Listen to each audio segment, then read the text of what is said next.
Hello everyone, this is Vivek and welcome back to temperament of traders. So बहुत सारे लोगों का क्वेश्चन था कि मैं बैंक निफ्टी मंथली एक्सपायरी में अभी क्यों नहीं ट्रेड कर रहा हूं, जबकि यहां पे प्रीमियम में अच्छे मोमेंट भी हो रहे हैं। तो सबसे पहले डिस्कस करेंगे क्यों मैं अभी मंथली एक्सपायरीज अवॉइड कर रहा हूं। उसके बाद हम देखेंगे आज के मेजर ट्रेड्स क्या रहे हैं, और ये भी डिस्कशन करूंगा मैं यहाँ पे आपको बताऊंगा कि क्यों मैं निफ्टी ही अभी प्रीफर कर रहा हूँ और सेंसेक्स अभी अवॉइड कर रहा हूँ ट्रेड करने के लिए। तो सारी चीज़ को डिटेल में डिस्कशन करेंगे, वीडियो को लास्ट तक देखते रहिए। तो सबसे पहले अगर बात करें मंथली एक्सपायरीज और वीकली एक्सपायरीज में अगर कंपेयर करें, तो सबसे ज़्यादा प्रॉब्लम आती है कि आप किस स्टाइल से ट्रेड करते हो। अगर आप ऑप्शन बायर हो और खासकर स्कैल्पिंग कर रहे हो तो वहाँ पे काफ़ी ज़्यादा दिक्कतें आएंगी। अगर आप बहुत ज़्यादा फार out of the money trade करोगे, अगर आप प्रीमियम उसी रेंज के चाहते हो, तो फिर हो सकता है आपको फार out of the money trade करना पड़े, और वहाँ पे डेल्टा का जो डेल्टा है वो काफ़ी कम रहेगा। उसके वजह से जब मार्केट मूव करेगा तो हो सकता है प्रीमियम में आप देखेंगे रेस्पेक्टिवली उतना प्रीमियम में मोमेंट आपको ना देखने को मिला जितना ऐट द मनी के प्रीमियम्स में देखने को मिलते हैं। अगर ऐट द मनी आप ट्रेड करने आते हो तो यहाँ पे प्रीमियम्स काफ़ी हाई रहेंगे, टाइम वैल्यू ज़्यादा रहेगा, यहाँ पे इंट्रिंसिक वैल्यू कम रहेगा। इसके वजह से आपको क्या होगा कि यहाँ पे हो सकता है क्वांटिटी आप नहीं मैनेज कर पाओ, या फिर जो फ्लक्चुएशंस हैं इस पर्टिकुलर रेंज पे अब 1100 1000 के प्रीमियम्स पे जब भी चेंजेस आएंगे तो वहाँ पे वो चेंजेस काफ़ी फास्ट होंगे, और हो सकता है साइकोलॉजिकली फिर आपको प्रॉब्लम आए या फिर क्वांटिटी उतना मैनेज ना हो पाए। इसके वजह से यहाँ पे मंथली एक्सपायरी में अभी अवॉइड कर रहा हूँ, मंथली एक्सपायरी में अभी ट्रेड करना अवॉइड कर रहा हूँ। अभी बैंक निफ्टी का एक्सपायरी लास्ट रहने वाला है, तो यहाँ पे उसमें मैं ट्रेड कर सकता हूँ, क्योंकि यहाँ पे जो टाइम वैल्यू है ऑलमोस्ट नेग्लेजिबल हो चुका होगा, तो इसके वजह से अभी हम ट्रेड कर सकते हैं। लेकिन आप देखेंगे कि इसके बाद से मंथली एक्सपायरी में ट्रेड करना काफ़ी मुश्किल हो जाएगा। हो सकता है कि जैसे बैंक निफ्टी का एक्सपायरी मंथली रहने वाला है, तो लास्ट वीक में आपको वैसे प्रीमियम जैसे पहले बैंक निफ्टी में रहते थे वो आपको देखने को मिले, बिकॉज वहाँ तक आते आते टाइम वैल्यू आपका हो सकता है कि बहुत कम हो गया रहेगा, तो वहाँ पे आप ट्रेड कर सकते हैं। लेकिन आप अगर इनिशियली जैसे ही कॉन्ट्रैक्ट स्टार्ट होता है वहाँ पे आप पहले 2-3 वीक में जाएंगे तो आपको ऐसे ही प्रीमियम देखने को मिलेंगे, 1100 1200 1000 ऐसे प्रीमियम्स देखने को मिलेंगे, और यहाँ पे फ्लक्चुएशंस आपको फिर हैंडल करना काफ़ी मुश्किल हो जाएगा। सेकेंड चीज़, अगर आप ये सोचेंगे कि फार आउट ऑफ द मनी मैं ट्रेड कर लेता हूँ, वहाँ पे प्रीमियम तो सस्ते रहेंगे और कुछ जो फ्लक्चुएशंस तो अभी है ही, तो वहाँ पे आपको दो चीज़ की दिक्कत आएंगे। पहले कि आप देखेंगे यहाँ पे कि वॉल्यूम में प्रॉब्लम की वजह से आपको देखेंगे बहुत सारे जंप्स दिखेंगे प्रीमियम में। आप जितना far out of the money check करेंगे यहाँ पे बहुत सारे जंप मिलेंगे, तो हो सकता है आप जो ऑर्डर एग्जीक्यूट करें वहाँ पे आपको फिर ऐसे ऑप्शन बायर्स या फिर सेलर्स ना मिले, जिसके वजह से फिर आपको जो प्राइस में आप स्वाइप कर रहे हैं हो सकता है उस पर फिर आपको मार्केट ऑर्डर पे वो वैल्यू ना मिले। हो सकता है फिर आपको पाँच रुपये ऊपर या फिर 5 रुपये नीचे फिर मिले। ये सब प्रॉब्लम्स आएंगी अगर फार आउट ऑफ द मनी जाएंगे तो। प्लस आपको डेल्टा में जो चेंजेस हैं उसके वजह से आप देखेंगे कि प्रीमियम में उतना मोमेंट नहीं है। आप यहाँ पे देखेंगे अगर ऑप्शन चेन में, तो जितना आप फार आउट ऑफ द मनी जाएंगे, जैसे सपोज अगर ये आप देखेंगे एग्जांपल, तो यहाँ पे 53,500 पे आप देखेंगे प्रीमियम अप्रॉक्सीमेटली 400 के आसपास का है। तो यहाँ पे देखेंगे जब 53,500 पे आप जाएंगे तो डेल्टा का वैल्यू काफ़ी कम है, तो यहाँ पे जो कंपेरेटिवली चेंजेस आएंगे यहाँ पे वो काफ़ी कम आएंगे प्रीमियम्स में। तो हो सकता है मार्केट अच्छा मूव करे लेकिन प्रीमियम आपका अच्छा मूव ना करे। इसीलिए most of the option buyer जो भी स्कैल्पिंग करता है वो द मनी ट्रेड करता है, ताकि जब मार्केट में फ्लक्चुएशंस हो तो वहाँ पे प्रीमियम में भी वो वैल्यू दिखे, रिफ्लेक्ट हो, और वहाँ पे क्विक एक प्रॉफिट या फिर क्विक मोमेंटम कैप्चर करने को मिले।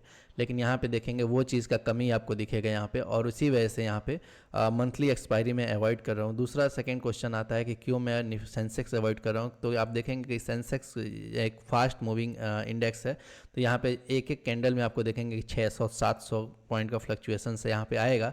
कंपेरेटिवली बैंक निफ्टी के यहाँ पे डबल ऑलमोस्ट यहाँ पे मूवमेंट होगा, तो यहाँ पे साइकोलॉजिकली इंटैक्ट रहना इनिशियली काफ़ी इंपॉर्टेंट है। हाँ, निफ्टी हो सकता है आपको थोड़ा स्लो लगे, लेकिन फिर भी आप स्लो इंडेक्स में आप यहाँ पे एडजस्ट कर सकते हैं अपने क्वांटिटीज़। आपको एक फियर नहीं आएगा मन में, और या फिर एग्जीक्यूट करने में आपको ज़्यादा प्रॉब्लम नहीं आएगी। और धीरे धीरे अगर आप सपोज यहाँ पे 90% ट्रेड्स अगर निफ्टी में लेते हैं और फिर 10-15% ट्रेड सेंसेक्स में लेते हैं, तो आने वाले टाइम में हो सकता है धीरे धीरे आप सेंसेक्स में भी कंफर्टेबल हो, और उसके बाद से आप धीरे धीरे यहाँ पे अडॉप्ट कर लें इस इंडेक्स को, और यहाँ भी ट्रेड फिर अच्छा लेने लगें।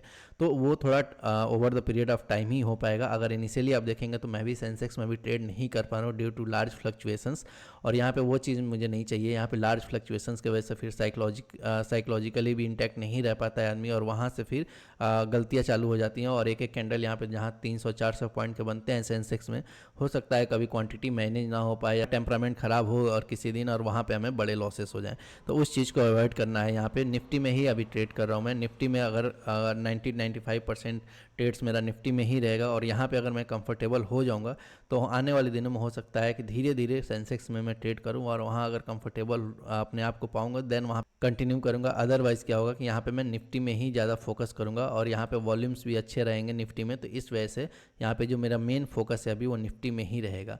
आज की अगर ट्रेड्स की बात करें तो आपको अगर दिखाऊँ मैं, तो आज का यहाँ पे इनिशियली यहाँ पे देखेंगे बहुत बड़ा गैप अप ओपन हुआ और इनिशियली मार्केट एक स्ट्रेंथ दिखाया और प्रीमियम में भी देखेंगे कि अच्छा स्ट्रेंथ दिखाया। इसकी वजह से यहाँ पे देखेंगे छोटे क्वांटिटी में ही मैंने बैंक निफ्टी में ट्रेड लिया था।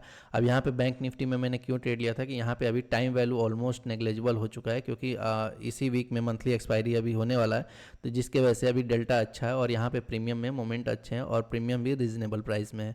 तो यहाँ पे अभी ट्रेड में ले रहा हूँ। यहाँ पे इस एक्सपायरी के बाद से फिर मैं ये बंद कर दूंगा, क्योंकि उसके बाद से आप देखेंगे तो 3 वीक इनिशियली काफ़ी ज़्यादा टाइम वैल्यू होने की वजह से हमें प्रीमियम्स हाई मिलेंगे और लास्ट वीक में अगर आप ट्रेड करते हैं तो अगर फर्स्ट 3 वीक में अगर आप नहीं फॉलो किए हैं, आपको नहीं पता है कहाँ सपोर्ट एंड रेजिस्टेंस क्रिएटेड है, तो काफ़ी मुश्किल हो जाएगा लास्ट वीक में मंथली एक्सपायरी में ट्रेड करना। इसीलिए मेरा प्लानिंग यही रहेगा कि नेक्स्ट जैसे ही कॉन्ट्रैक्ट आता है तो वहाँ पे बैंक निफ्टी कंप्लीटली क्लोज करने का और वहाँ से मैं हो सकता है कि बैंक निफ्टी ट्रेड ही ना करूँ, क्योंकि अगर फर्स्ट 3 वीक में आपका फोकस नहीं रहेगा कहाँ सपोर्ट एंड रेजिस्टेंस क्रिएटेड है, तो लास्ट वीक में अगर आप सोचेंगे कि यहाँ पे टाइम वैल्यू ऑलमोस्ट नेग्लेजिबल हो चुका है, अभी अच्छा मूवमेंट आने वाला है, प्रीमियम भी अच्छा है, देन आपको तभी भी प्रॉब्लम होगी, क्योंकि आपको सपोर्ट एंड रेजिस्टेंस प्रॉपरली नहीं पता रहेंगे, क्योंकि आप फॉलो नहीं किए हो मार्केट को 2-3 वीक से, और उसके बाद से आप जंप करोगे तो हो सकता है फिर आप गलत इंटरप्रिटेशन या फिर गलत एनालिसिस के वजह से फिर वो लॉस में कन्वर्ट हो।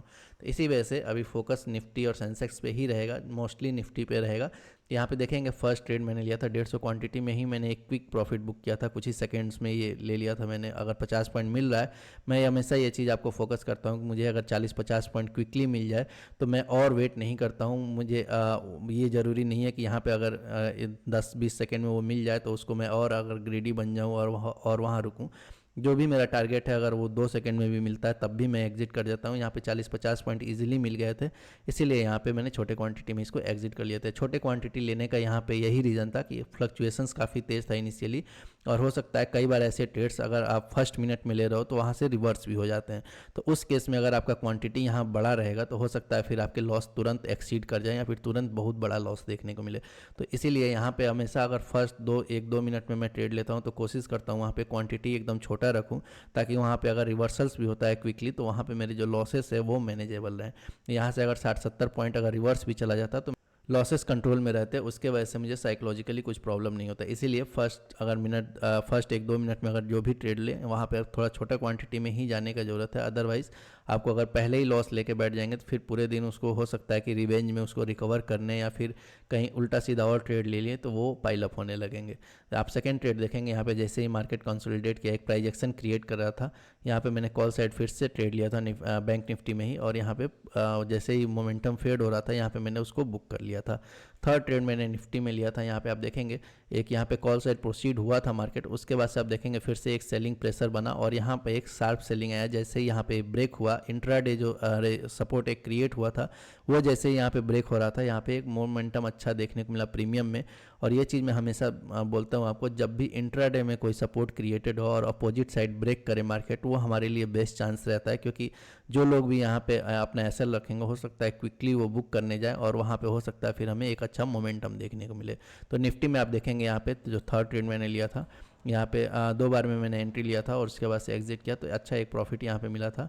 निफ्टी में मैं आपको पहले ही बोल चुका हूँ कि अभी मैं इतना यूज टू नहीं हूँ कि कितना प्रीमियम मोमेंट होता है, इसीलिए 20-25 पॉइंट का है या फिर 15-20 पॉइंट 30 पॉइंट का जैसे ही टारगेट मिलता है मैं कोशिश करता हूँ उसको पहले कैप्चर करने का। धीरे धीरे इसमें कंफर्टेबल होंगे तो हो सकता है कि ये पॉइंट्स और बेटर होते जाएँ या फिर हमारा एंट्री एग्जिट भी और बेटर हो। तो थोड़ा सा प्रीमियम मोमेंट समझने में यहाँ पे टाइम देना पड़ेगा 1-2 महीने, उसके बाद से हम डिसाइड करेंगे कि कैसे हमारी प्लानिंग आगे की होगी। तो ये चीज़ आप देखेंगे कि अभी के लिए अब निफ्टी को ही फोकस करके रखेंगे और जैसे जैसे हम कंफर्टेबल होंगे सेंसेक्स में भी धीरे धीरे हम ट्रेड देखेंगे वहाँ पे।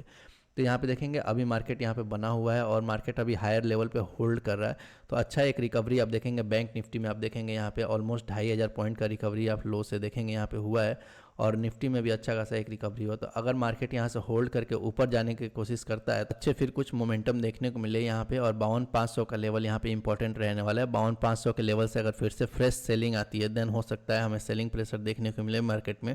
अदरवाइज यहाँ पे मार्केट कंसोलिडेट करके 52,500 के लेवल को क्रॉस करता है देन 400-500 पॉइंट का हमें फर्दर मोमेंटम देखने को मिल सकता है। बैंक निफ्टी में भी आप देखेंगे यहाँ पे जैसे ही एक रेजिस्टेंस अभी क्रिएटेड है 24,350 का, ये लेवल ब्रेक होगा और यहाँ मार्केट कंसोलिडेट करेगा। ये मैं एक कंसोलिडेशन जोन अभी समझ के चल रहा हूँ कि 24,500 तक एक कंसोलिडेशन जोन यहाँ पे क्रिएट हो सकता है मार्केट में, अगर मार्केट में स्ट्रेंथ दिखाई तो।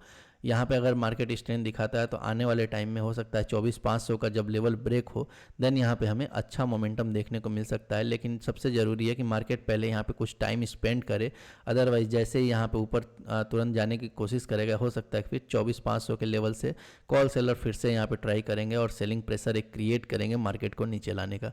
जो लोग भी बैंक निफ्टी में खासकर ट्रेड कर रहे थे यहाँ पे थोड़े छोटे ही ट्रेड्स अभी लीजिए और थोड़ा सा रिस्क अवॉइड करिए। 1-2 महीने में कुछ बिगड़ नहीं जाएगा, आप छोटे प्रॉफिट्स भी जनरेट करेंगे या फिर छोटे लॉस भी लेंगे तो वहाँ से आपका कुछ बिगड़ेगा नहीं। लेकिन एक बार आप थोड़ा इंडेक्स में कंफर्टेबल हो जाएंगे देन हो सकता है आप अच्छे ट्रेड्स भी ले लें। तो इसीलिए अभी 1-2 महीना ऑब्जर्वेशन फेज थोड़ा रखिए। जो लोग भी बैंक निफ्टी में ही ट्रेड कर रहे थे, जो लोग निफ्टी में ट्रेड कर रहे थे उनको अभी प्राइस बिहेवियर ज़्यादा समझ में आ रहा होगा, लेकिन जो लोग अभी बैंक निफ्टी में ट्रेड कर रहे हैं उनको थोड़ा ऑब्जर्वेशन की यहाँ पे ज़रूरत है। सो आई होप ये वीडियो आपको अच्छा लगा होगा। वीडियो अच्छा लगा तो please like the video, channel पर नहीं है तो please subscribe the channel. Thank you.